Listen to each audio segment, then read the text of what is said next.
महापालिकेतील सफाई कामगारांच्या न्याय हक्कासाठी लढणाऱ्या शिवसेना प्रणित जय महाराष्ट्र माथाडी आणि चंद्र कामगार सेनेत मोठ्या प्रमाणात सदस्य नोंदणी करण्यात आली। नव्याने संघटनेत दाखल झालेल्या सफाई कामगारांचे संघटनेच्या वरिष्ठ पदाधिकाऱ्यांकडून उत्साहात स्वागत करण्यात आले। यावेळी संघटनेच्या वतीने सफाई कामगारांच्या विविध प्रलंबित प्रश्नांवर आवाज उठवण्याचा निर्धार व्यक्त करण्यात आला।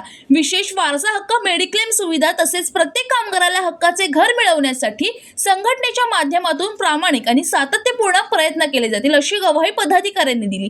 कामगारांचे प्रश्न सोडवण्यासाठी संघटना नेहमीच पुढाकार घेत असून भविष्यातही कामगारांच्या हक्कासाठी संघर्ष सुरू राहील असे यावेळी स्पष्ट करण्यात आले। या कार्यक्रमाला अरविंद मोरे, नगरसेवक हरमेश शेट्टी, उमेश शेट्टी, देशमुख अण्णा, संदीप बिन्नर, हरीश इंगळे यांच्यासह मोठ्या संख्येने सफाई कामगारांची उपस्थिती होती। राहुल कांबळे, जनशक्ती कल्याण।